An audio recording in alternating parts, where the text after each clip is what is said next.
Joseph, you can't go to sleep feeling like this. I'm sorry for everything, and I know you need space, but I'm here for you.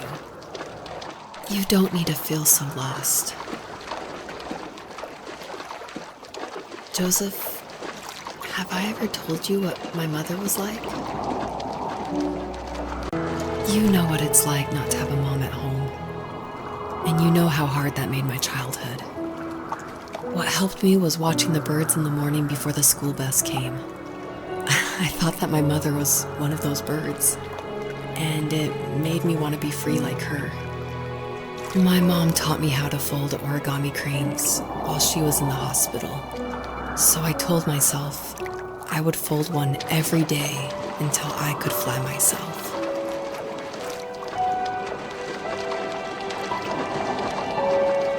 I think we both have always loved animals, and for me that love started with a dog. Sometimes this Rottweiler would come up to our property line and wait at the fence for me, but only once in a while. I was sure to check every day immediately after school, and it usually ended in disappointment. I would even steal money from my passed-out dad just so I could buy these off-brand dog biscuits. Even when she did stop by, she never went beyond the fence. Why was she so scared? I think my dad was the opposite of your dad in almost every way, except he was in the military as well. He coped with alcohol of every kind. The trailer started falling apart, he got angry, and I withdrew. More and more I became the weird, quiet kid who made lots of origami birds and carried dog biscuits around. I think we were pretty similar when it came to being the weird kids. And that same sincerity in college was one of the reasons I was so drawn to you. Life got worse and worse, and at one point, I really didn't think I could survive another day with my soul still intact. I had no real friends, let alone neighbors, since we lived in the middle of nowhere. I should have talked to my teacher, but I was scared what he would do if he found out. As I waited for the school bus one morning, I walked around until I found something in an abandoned shed. Something I can't put into words. I summoned courage I didn't know I had, and I broke into my dad's room and found the key to the shed where he had locked my bike. I'll never forget that feeling. The wind rushing by my ears as the sun rose over fields of wheat. I was flying for the first time.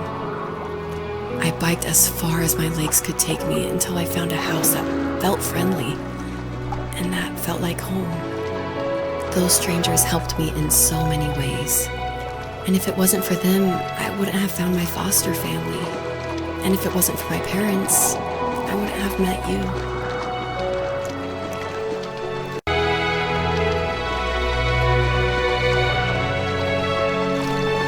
You have strength, Joseph, and you're not as alone as you think. It's all just so pointless, just waiting for life to happen. It's like having the home I always wanted is cursed out of my reach. The thought of being a parent myself, how could I do that when I couldn't even be a good son?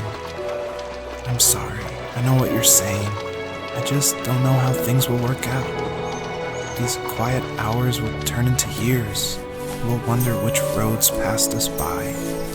Then we'll forge a new road together. Besides, I discovered for myself that one fateful morning where any hopeful road leads to. There may be thorns and mist, but it always leads to the same thing. And what's that? Family. I'm so glad that you're part of my family, Rachel. And I'm glad you're part of mine.